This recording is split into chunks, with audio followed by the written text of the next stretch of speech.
மேடையில் வீட்டிற்கும் பாக்யராஜ் சார் வணக்கம், அரவிந்த்ராஜ் சார், வெங்கடேஷ் சார், பேரரசு சார், இஎம்ஐ படத்தோட கதாநாயகி, படத்தோட ப்ரொடியூசர், டைரக்டர், எவ்ரிபடி, இங்கே வந்திருக்கும் அனைவருக்கும், ப்ரெஸ், மீடியா எல்லாருக்கும் உங்கள் தேவயானி ராஜ்குமாரின் அன்பான வணக்கம். எனக்கு டைரக்டர்ஸ் யூனியனிலிருந்து இஎம்ஐயோட போஸ்டர் அனுப்புனாங்க, இந்த மாதிரி கலந்து கொள்ள வேண்டும் அப்படி சொல்லி. அதை பார்த்த உடனே எனக்கு ரொம்ப பிடிச்சிருந்தது. இஎம்ஐ டைட்டிலே ரொம்ப பிடிச்சிருந்தது. எல்லாருக்கும் கனெக்ட் ஆகிற மாதிரி டைட்டில், யூனிவர்சல் டைட்டில் தான் அது. ஸோ இஎம்ஐ இல்லாமல் யாராலையும் இருக்க முடியாது போல் இருக்கேன். அப்படி ஒரு லைஃப்பில் நம்ம வந்திருக்கோம். நல்லதும் கெட்டதும் கரெக்டாக நம்ம அதை யூஸ் பண்ணால் அதை விட ஒரு சிறப்பான ஒரு விஷயம் இல்லை இஎம்ஐ, இல்லையா? வீடு வாங்குறதுலேருந்து வண்டி வாங்குறதுலேருந்து எல்லாத்துக்கும் உதவுது இது. ஆனால் அது தப்பாக நம்ம ஓவராக பண்ணிட்டோம்னா கூட அது கெடுதல் தான். ஸோ எந்த அளவுக்கு அதை யூஸ் பண்ணுறோமோ அதுதான் அது. பட் அதை ஒரு விழிப்புணர்வாகவும் ஒரு நல்ல விஷயமாகவும் படத்தில் சொல்லியிருப்பாங்க. ஸோ படத்தோட ப்ரொடியூசருக்கு முதல்ல நம்ம வரவேற்போம். அவர் ஜெயிக்கணும். இந்த காலத்தில் படம் பண்ணிட்டு ரிலீஸ் பண்ணுறது, எந்த காலத்துலேயும் படம் பண்ணிட்டு ரிலீஸ் பண்ணுறது ரொம்ப பெரிய ஒரு மிகப்பெரிய ஒரு சாதனை. அந்த சாதனையில் நீங்கள் இறங்கியிருக்கீங்க சார், வாழ்த்துக்கள். நீங்கள் ஜெயிக்கணும், அதுதான் ரொம்ப முக்கியமானது. நம்ம போட்ட காசை நமக்கு திரும்பி வரணும். அதுலேருந்து அட்லீஸ்ட் 10 20 நமக்கு அதிகமாக கிடைக்கணும். அந்த மாதிரி ஒரு நல்ல உங்களுக்கு வரணும். And I hope it happens. Yes. So அதே மாதிரி படத்தோட டைரக்டருக்கு வாழ்த்துக்கள். நாங்கெல்லாம் நடிக்கும்போது டைரக்டர்ஸ் நமக்கு கதை சொல்லும்போது நடுவில் நாங்கள் கேட்போம், நீங்கள் யாரோட அசிஸ்டண்ட் அப்படி கேட்போம். ஸோ அந்த மாதிரி நிறைய விக்ரமன் சாரோட அசிஸ்டன்ஸோட ஒர்க் பண்ணியிருக்கேன். கேஎஸ் ரவிக்குமார் சாரோட நிறைய அசிஸ்டன்ஸ் கூட நான் படங்கள் பண்ணியிருக்கேன். சுந்தர் சி சாரோட நிறைய அசிஸ்டன்ஸ் கூட ஒர்க் பண்ணியிருக்கேன். ஸோ நிறைய நிறைய நிறைய நல்ல புதிய தயாரிப்பாளர் கூட நான் ஃபர்ஸ்ட் படம் பண்ணியிருக்கேன். ஸோ அவங்கெல்லாம் ஒரு ஜெனரேஷன்ஸாக வருவாங்க. எந்த ஸ்கூல்லேருந்து வராங்க. ரொம்ப சந்தோஷம். பேரரசு சாரோட ஸ்கூல்லேருந்து வந்திருக்கீங்க, வாழ்த்துக்கள். இந்த படத்தில் ஒர்க் பண்ண Tanya, all the best to you. And படத்தில் நடித்த ஆதவன் சார், நிறைய இன்னும் நீங்கள் நடிக்கணும். உங்கள் ஸ்பீச் ரொம்ப அருமையாக இருந்தது. இன்னும் வருஷத்தில் 2-3 படங்கள் பண்ணுங்க சார். அஜித் குமார் சார் மாதிரி இருக்காதீங்க. We want you to see more. And Pandi, you also. I think I worked with you long back, இல்லையா? சேர்ந்து ஒர்க் பண்ணியிருக்கோம் நம்ம. So you should work more. And everybody, and the hero of the today's function, you look so cute. So all the best to you. I hope this film is a grand success. நான் miss பண்ணிட்டேன், I'm sorry. Audio கொஞ்சம் means அந்த trailer பார்க்குறதுக்கு கொஞ்சம் late ஆயிடுச்சு. But anyway ரொம்ப நல்லாயிருக்கும்னு நினைக்கிறேன். இதில் ஒர்க் பண்ணுற எல்லாருக்கும், ஃபுல் டீமுக்கு என்னோட வாழ்த்துக்கள். நிறைய சக்ஸஸ், பெரிய சக்ஸஸ் ஆகணும். கைக்குட்டை ராணி, ஓகே. எப்போவுமே லைஃப்பில் ஏதாவது நம்ம புதுசாக பண்ணணும், நம்மளையே டிஸ்கவர் பண்ணணும், புதுசாக ஏதாவது செஞ்சுட்டே இருக்கணும், ஒரு ஓடுற நதி போல் இருக்கணும்னு எனக்கு எப்போவுமே தோணும். ஒரே இடத்துல நம்ம இருந்தால் அப்படியே ஸ்டாக்னன்ட் தண்ணி மாதிரி ஆகிடும் அப்படின்னு நினைக்கிறவனா, புதுசாக ஏதாவது நம்ம டிஸ்கவர் பண்ணணும். நமக்குள்ளே இருக்கிற எவ்வளோ டேலண்ட்ஸ் இருக்குது, அதை நம்ம ஏதாவது வகையில் கொண்டு வரணும்னு நினச்சிட்டு கைக்குட்டை ராணின்னு ஒரு சின்ன குறும்படமை நான் டைரெக்ஷன் பண்ணேன். இந்த படம் இதே பிரசாதில் பிரசாத் மல்டிமீடியாவில் ஒரு சின்ன கோர்ஸ் எடுத்து டைரெக்ஷன் கோர்ஸில் சேர்ந்து ஒரு 15 வீக்ஸோட டைரெக்ஷன், ஷார்ட் டேர்ம் டைரெக்ஷன் கோர்ஸில் சேர்ந்து இங்கே படித்து கடைசியில் அந்த படிப்போட முடிக்கிற நேரத்தில் நம்ம ஷார்ட் ஃபில்ம் எடுக்கணும். அதில் எங்கூட 8 பசங்க படித்தாங்க. All were boys. I was the only girl. I'm the most senior. So ரொம்ப ஒரு பியூட்டிஃபுல்லான ஒரு எக்ஸ்பீரியன்ஸாக இருந்தது. அண்ட் வேலிடேட்டரி ஃபங்க்ஷனும் இங்கே தான் நடந்தது. சர்டிஃபிகேட் கூட இங்கே தான் நான் வாங்கினேன். பிரசாத் இவ்வளோ பெரிய இன்ஸ்டிடியூஷனில் படிக்கிறது எவ்வளோ எனக்கு ஒரு சந்தோஷம், எவ்வளோ எனக்கு பெருமைன்னு சொல்கிறதுக்கு வார்த்தை இல்லை. இதே ஸ்க்ரீனில் என்னோட கைக்குட்டை ராணியை ஷோ போட்டாங்க. ஸோ ஒரு சின்ன குறும்படம் எடுத்திருக்கேன். ரொம்ப க்யூட்டான ஒரு ஃபில்ம். இந்த ஃபில்ம் வந்து ஜெய்ப்பூர் ஃபிலிம் ஃபெஸ்டிவலில் இப்போ ஜான்வரி மாதத்தில் நடந்தது. அதுக்கு பெஸ்ட் சில்ட்ரன்ஸ் அவார்டு கிடைச்சது. அதுக்கப்புறம் சென்னை ஷார்ட் ஃபிலிம் ஃபெஸ்டிவலில் கூட நாமினேட் ஆச்சு. டெல்லி ஃபிலிம் ஃபெஸ்டிவலில் கூட நாமினேட் ஆச்சு. அதே மாதிரி நிறைய ஃபிலிம் ஃபெஸ்டிவல்ஸ்க்கு அனுப்பியிருக்கேன். பார்க்கலாம். ஸோ இதுதான் என்னோட இது. ரொம்ப க்யூட்டான ஒரு சின்ன நீங்க எல்லாம் பார்ப்பீங்க. மெல்ல நான் ரிலீஸ் பண்ணிடுவேன். யா, தேங்க்யூ ஸோ மச். அதுக்கப்புறம் நாங்கள் ஸ்டூடெண்ட்ஸ் தான் எடுத்தோம் அந்த படம். அதில் ஒர்க் பண்ண எல்லாரும் நாங்கள் ஸ்டூடெண்ட்ஸ் தான். என்னோட அசிஸ்டன்ஸும் பிரசாதோட ஸ்டூடெண்ட்ஸ் தான். டிஓபி கூட பிரசாதோட ஸ்டூடெண்ட் தான். So we as a team we made the film Kaikutti Rani. Idhula best part and the most beautiful part of the film is that the music is by Isaignani Ilayaraja sir. நான் போய் அவருக்கு வந்து சொன்னதும் கதை சொன்னதும் சாருக்கு, அதே மாதிரி அந்த கண்டென்ட் காமிச்சதும் உடனே மியூசிக் ஆரம்பித்து எனக்கு வந்து மியூசிக் பண்ணிட்டு கொடுத்தாரு Raja sir. So I will be always grateful to Raja sir. And is அதில் வந்து ஒரு அருமையான ஒரு பாட்டு, background music as well as lyrics எல்லாமே ராஜா சார் எனக்கு பண்ணி கொடுத்தாரு. So always thanks to Raja sir. And the editing is by Lenin sir. So he has done the editing of the film. So and Lakshmi Narayanan sir has done the mixing of the film, audio mixing. Effects are by Sethu sir. So இந்த team என்னோட ஃபிலிமில் வந்து பெரிய பெரிய technicians work பண்ணியிருக்காங்க. ரொம்ப ரொம்ப பெரிய பெரிய டெக்னீஷியன்ஸ், எல்லாரும் நேஷனல் அவார்ட் வின்னர்ஸ். ரொம்ப பெரிய டெக்னீஷியன்ஸ் ஒர்க் பண்ணியிருக்காங்க. எல்லாரும் எனக்கு ரொம்ப சப்போர்ட் பண்ணாங்க. ஸோ அதுக்கு நான் எப்போவுமே நன்றியோடு இருப்பேன். Thank you so much. தேங்க்யூ.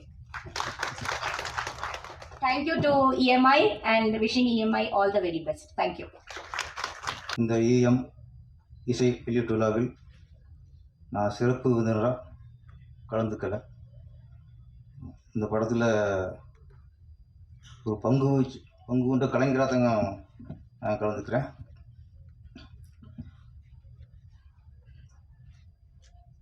பாக்கிரா சார்கிட்ட ஃபோனில் தான் அழைச்சேன். மாணவி சார்கிட்ட சொல்லி என் ஹஸ்பண்ட் சொல்லுங்க அப்படின்னு சொல்லி சொன்ன உடனே எந்த மறுப்பு இல்லாமல் சார் ஒன்று வந்துட்டார்.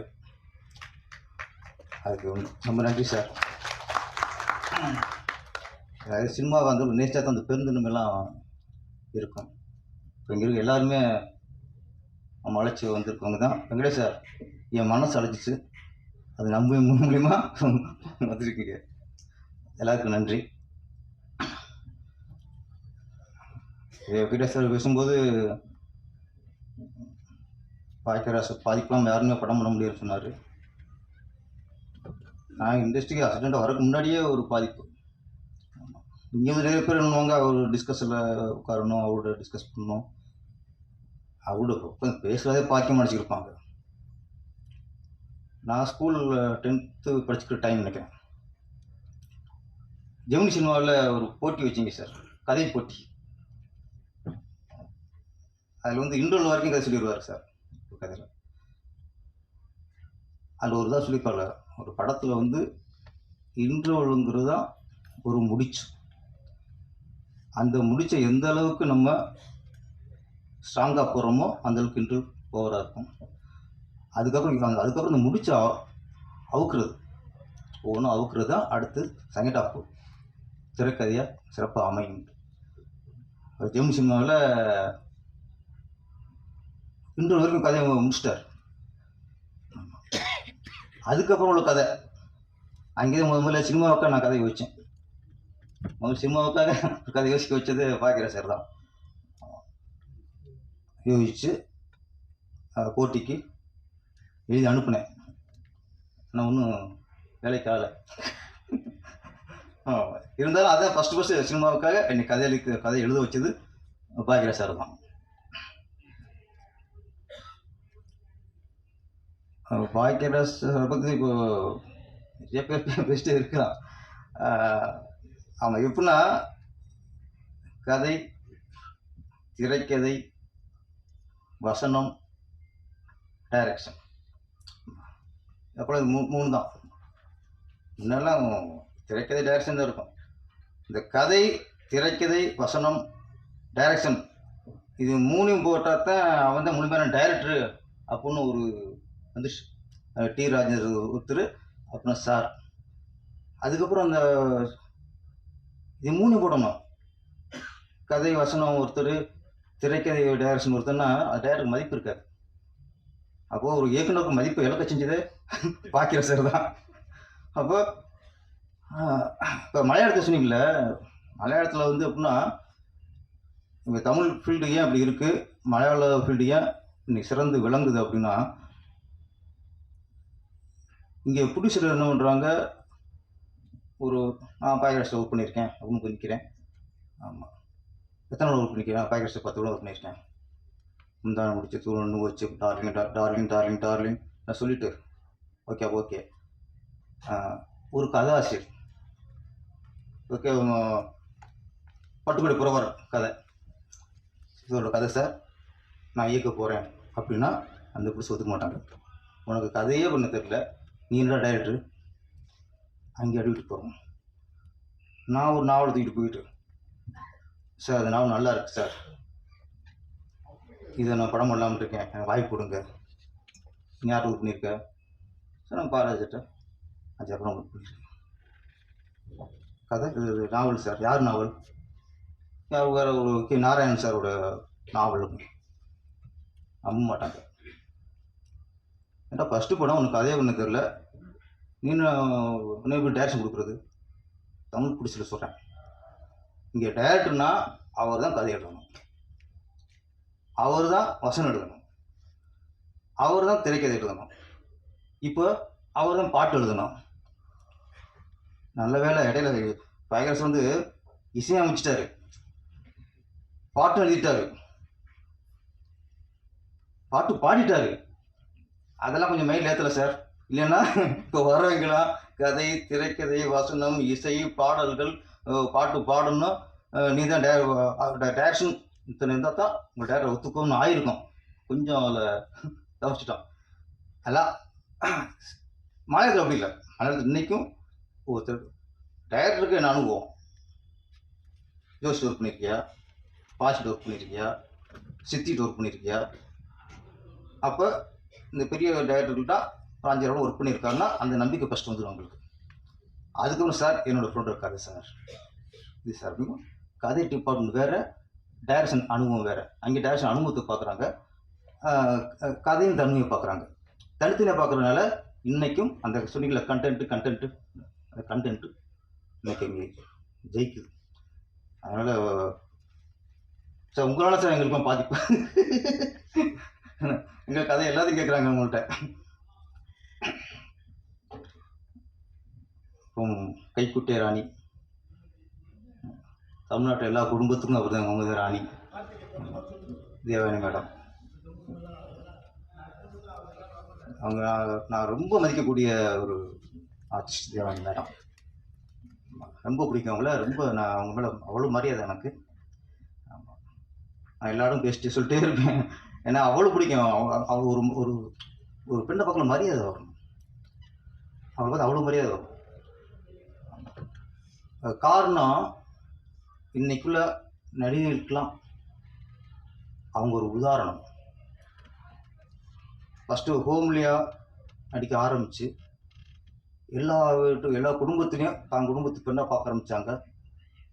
கடைசி வரைக்கும் அவங்க பண்ண எல்லா படமுமே ஹோம்லி கேரக்டர் தான், குடும்ப பங்கான கேரக்டர் தான். எந்த ஒரு வகையுமே நம்ம ஒரு கவர்ச்சியை காட்டி ஜெயிக்கணும்னு ஒரு துளியோடு நினைக்காத ஆர்டிஸ்ட் தான் தேவயானி அவர்கள். நம்ம சில நடிகர்கள் என்ன பண்ணுறாங்க, குறை சொல்.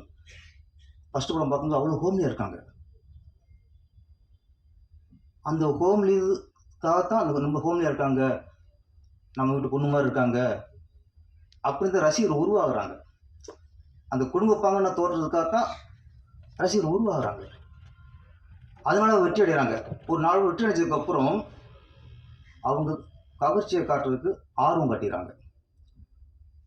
ஒன்றே ஒன்று தீர்க்கமாக சொல்லணும், உங்களுடைய குடும்ப பாங்கான தோற்றத்திற்கும் நீங்கள் ஏற்று நடிக்கிற குடும்ப பாங்கான அந்த கேரக்டரையும் கவர்ந்து தான் ஒரு ரசிகர் கூட்டம் வரும்போது நீங்கள் கவர்ச்சியாக நடித்தா அவங்களுக்கு பிடிக்காது, அதை ரசிக்க மாட்டாங்க. அந்த உண்மையை தெரிஞ்சுக்கங்க. நம்ம எங்கள் வீட்டு பொண்ணு மாதிரி பார்க்கும்போது அது கவர்ச்சி காட்டினா எப்படி பிடிக்கும்? அப்போ நீங்கள் குடும்ப பாங்கான தோட்டம் உங்களுக்கு இருக்குது, அதனால உங்களுக்கு ரசிகர் உருவாயிருக்காங்க. ஒவ்வொரு குடும்பத்திலையும் அவங்களோட குடும்ப பெண்ணை பார்க்குறாங்கன்னா கடைசி வரைக்கும் காப்பாற்றணும். அப்படி காப்பாற்றி இன்னைக்கு மரியாதைக்குரிய ஒரு பெண்மணியாக திகழ்கிறது தான் தேவயானி அவர்கள்.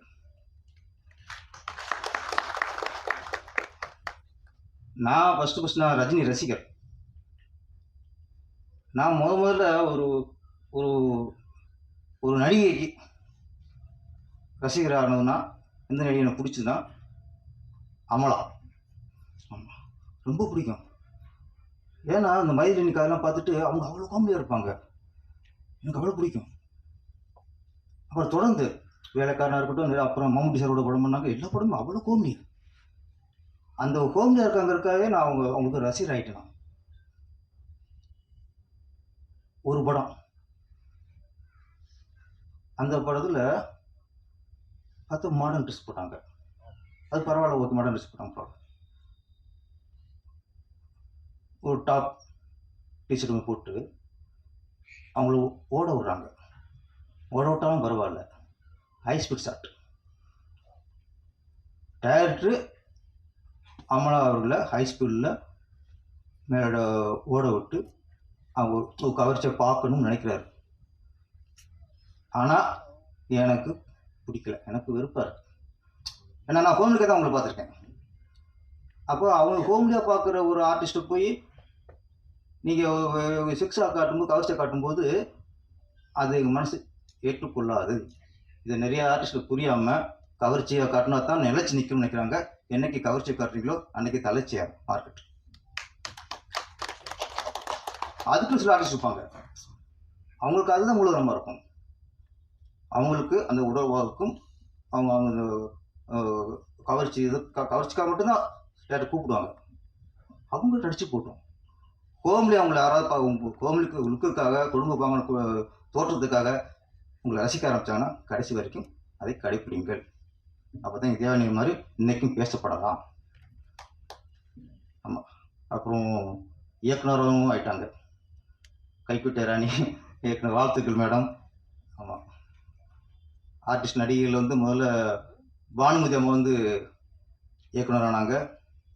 அப்புறம் லட்சுமி மேடம் இயக்குனர் ஆனாங்க. அப்புறம் ஸ்ரீபிரியா மேடம் இயக்குனர் ஆனாங்க. லட்சுமி ராமகிருஷ்ணன் மேடம் இயக்குனர் ஆகியிருக்காங்க. நிறைய நடிகர்லாம் இயக்குனரையும் வெற்றி அடைஞ்சாங்க. பானுமதி அம்மா இயக்குனராக வெற்றி அடைஞ்சாங்க, லட்சுமி அம்மாவும் இயக்குனராக வெற்றி அடைஞ்சாங்க, ஸ்ரீபிரியா மேடமும் இயக்குனராக வெற்றி அடைஞ்சாங்க. அதே மாதிரி அந்த வருஷத்தில் இந்த கைக்குட்டை ராணியும் மகாராணியாக உருவாக வேண்டும். அந்த ராணிக்கு ஒரு வெற்றி கிரீடம் தலையில் சூட்ட வேண்டும். வாழ்த்துக்கள் மேடம். தேங்க்யூ. அப்புறம் இந்த மேடையில் இன்றைய நாயகன் அப்படின்னா இசையமைப்பாளர் ஸ்ரீநாத் பிச்சை. முதல்ல நம்மால் சதாசிவம் கூட்டி வந்தார் மினிஸ்டர். பேசிட்டார், சார் மினிஸ்டர்கிட்ட உங்களை அறிமுகப்படுத்துங்க சார், நீங்கள் இந்த படத்துக்கு ஒரு பாட்டு எழுதுங்க சார் அப்படின்னா. சரி வாங்கிட்டேன். கூட வந்துட்டாங்க. யார் மினிஸ்டர்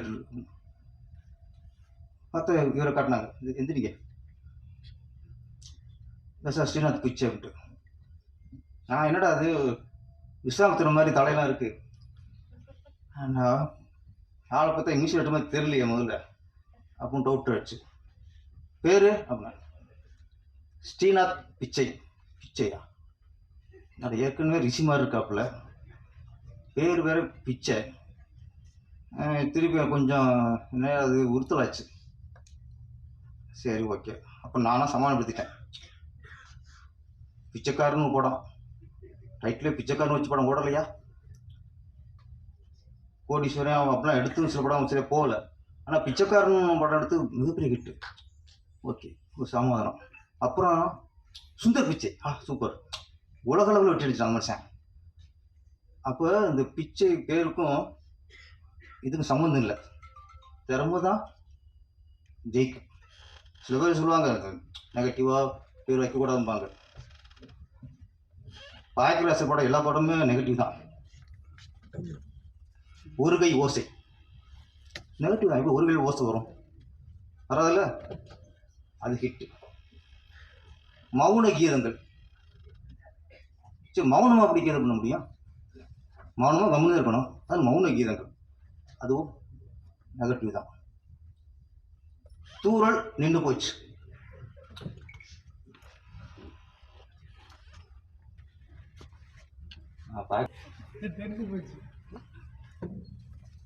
தூறல் நின்று போச்சு.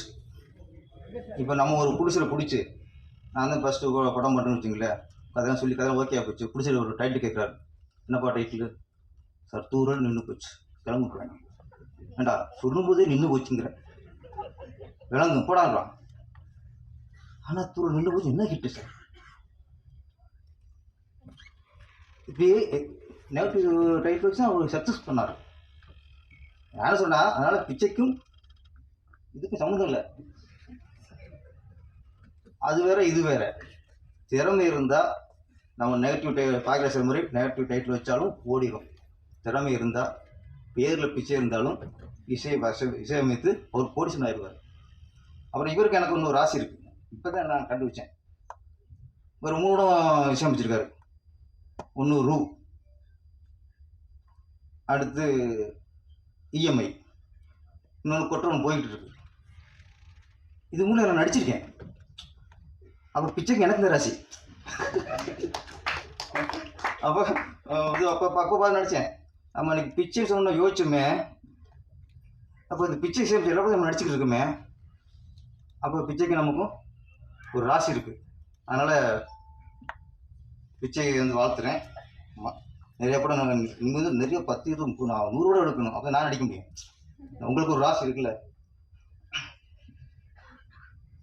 அப்புறம் ஆதவனின் ஆதங்கம் நிற்கலாம் ரேட்டில் சார். ஆனால் நீங்கள் ரொம்ப ஃபீல் பண்ண வச்சியே. நான் விட என்னடா ஃபஸ்ட்டு ஒரு படம் சொல்கிறாரு, ஒரு படத்தையும் கூப்பிட்றாங்க போல இருக்கு.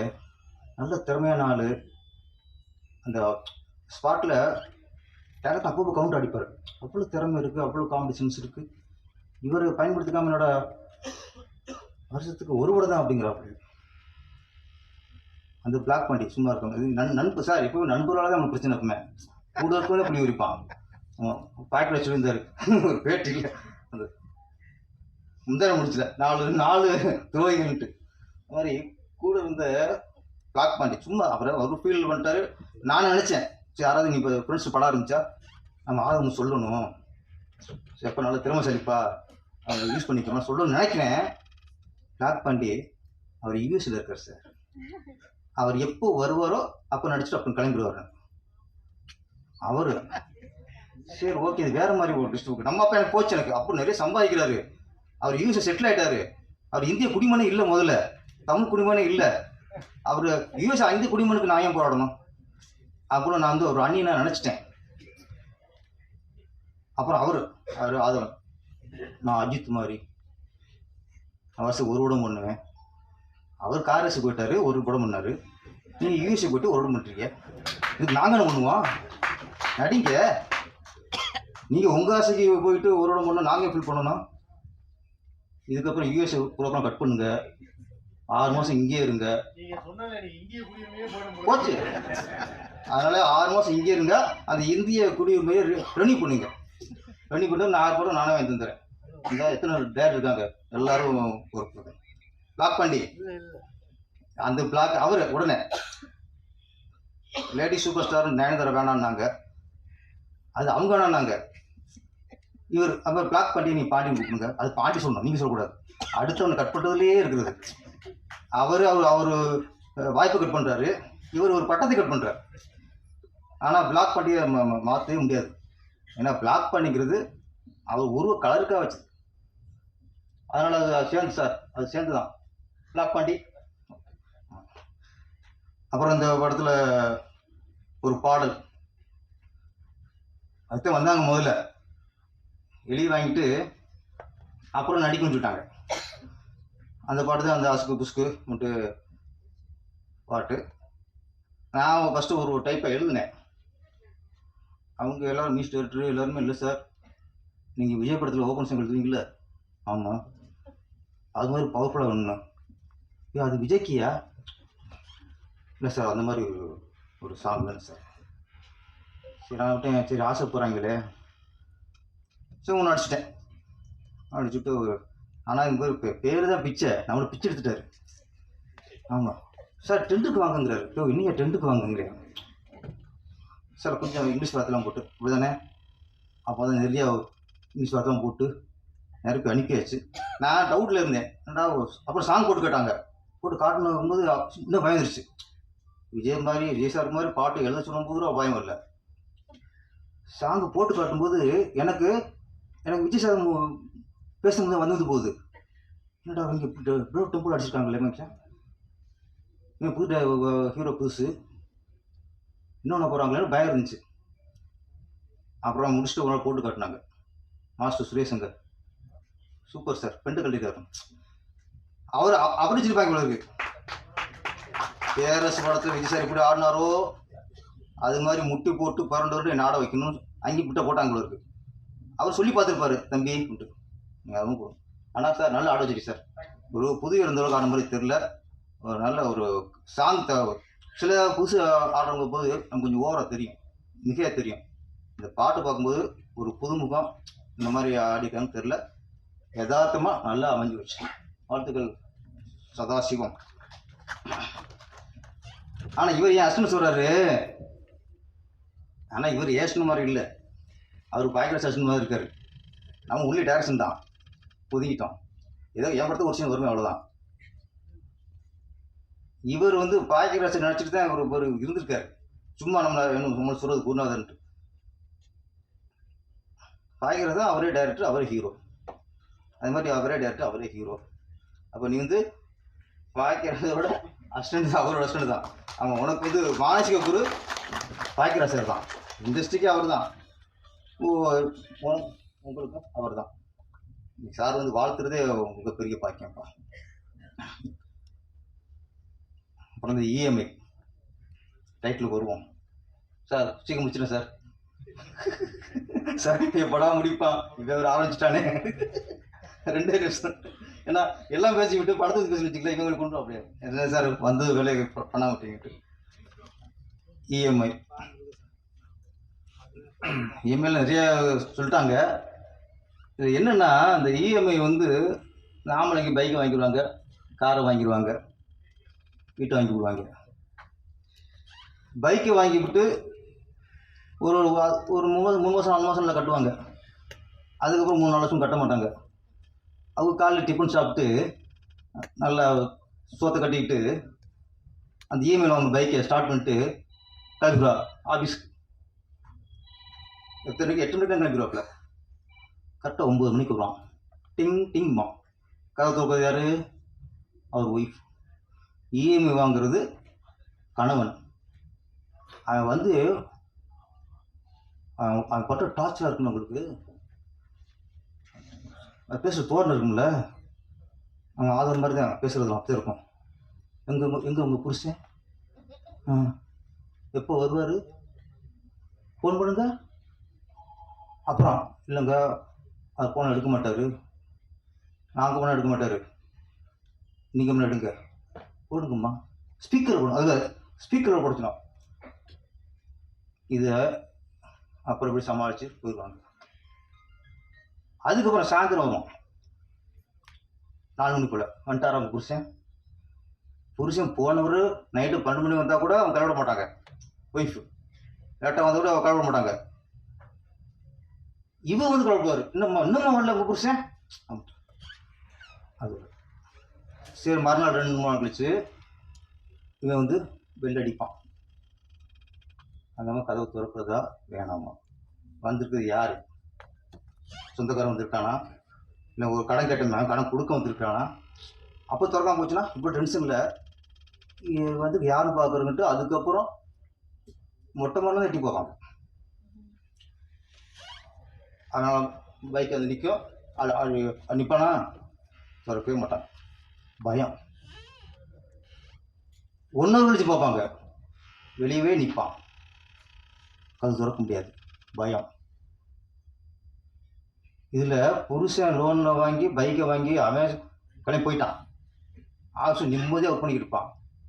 இங்கே வந்து இஎம்ஐக்கு வசூல் பண்ண வராங்கல்ல, இவங்களை மாட்டிட்டு ஒரு பொம்பளை யோசிச்சு பாருங்க சார். அது எதிர்கொள்றது யாரு? லேடிஸ். அப்போது நம்ம இஎம்ஐக்கு நம்ம பைக்கை ஓட்டி சர்ன்னு போயிடும். இங்கே பதில் சொல்கிறது, வெளியே வர முடியாமல் நிற்கிறது, அவன் அசிங்கமாக ரொம்ப கேவலமாக கேட்பான். ஒரு ஸ்டேஷனில் போவான்றான். என் புருஷன் நீ பேச மாட்டியா அப்படின்பான். அந்த பொண்ணு என்ன பண்ண முடியும்? இஎம்ஐ ஆம்பளைங்க வாங்குற இஎம்ஐயால் பாதிக்கப்படுறது பெண்கள் தான் புரிஞ்சுக்கணும் ஃபஸ்ட்டு. நாளைக்கு நம்ம இல்லைன்னா லேடிஸை டார்ச்சர் பண்ணுவாங்க, அவங்க அசிங்கமாக பேசுவாங்க, அவமானப்படுத்துவாங்கிறத நம்ம புரிஞ்சுக்கணும். இதில் ஒன்றே தப்பிச்சிட்டாங்க. என்னென்னா நிறைய பேர் என்ன ஆச்சுன்னா 5 மணி 6 மணிக்கு வரான், 7 மணிக்கு வருது இருந்துச்சு, 7 மணிக்கு வெளியடிக்கிறது கவர்த்துட்டுருது. அப்புறம் இதில் பாதிக்கப்பட்டு கொஞ்சம் இப்போ ஒரு சட்டம் வந்திருக்கு. 6 மணிக்கு மேலே இந்த இஎம்ஐ வசூல் பண்ணக்குள்ள வீட்டுக்கு போகக்கூடாது. இந்த ஃபோன் பண்ணிலாம் டார்ச்சர் பண்ணக்கூடாது. 6 மணி 6:30க்குலாம் வந்து இவங்க வந்தாங்கன்னா, கடன் கட்டி வந்தாங்கன்னா போலீஸை கம்ப்ளைண்ட் பண்ணலாம். அதனால நிறைய பேர் நீ தப்பிச்சாங்க. கரெக்டாக அவன் ஆஃபீஸுக்கு வேலை முடிச்சுட்டு வெளியே டீலாம் சாப்பிட்டு டைம் பார்க்குறது 7 மணி ஆச்சா, அதுக்குள்ள வீட்டுக்கு வர்றது. ஆமாம், இது வரைக்கும் அந்த போனதுலேருந்து வர வரைக்கும் சமாளிக்கிறது லேடிஸ். அது குடும்பம்.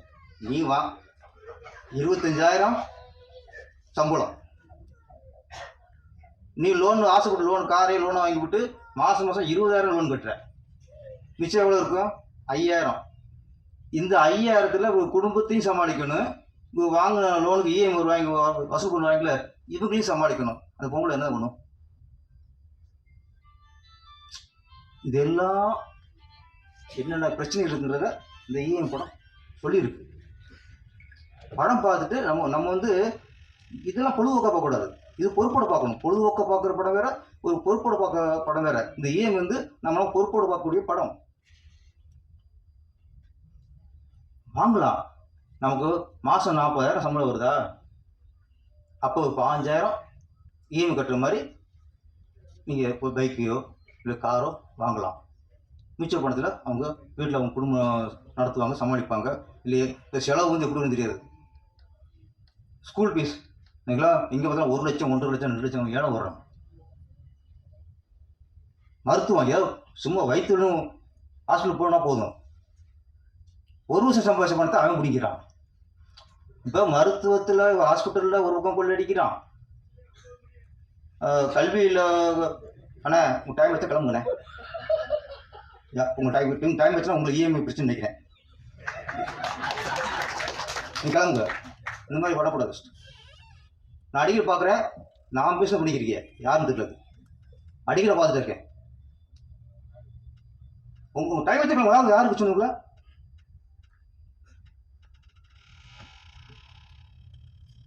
கொஞ்சம் இல்லை ரெகுலர் பார்த்துருக்கேன், அதான் எனக்கு கோவம் வருது. நான் 1 hour பேசுவேன் சார், சார் மன்னிச்சுங்க சார், இன்னும் 1/2 மணி பேசுவேன்.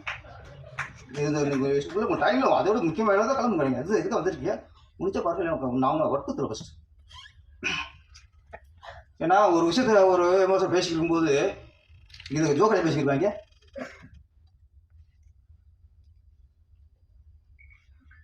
அப்போது 40,000 50,000 சம்பாதிக்கும் போது நம்ம 20,000 இஎம்ஐ கட்டணும், பிரச்சனை இல்லை. எப்படி சமாளிக்கலாம்? ஒரு பக்கம் ஹாஸ்பிட்டலில் கொள்ளடிக்கிறான், ஒரு பக்கம் ஸ்கூலில் கொள்ளடிக்கிறாங்க. எப்படி வாழ்கிறது?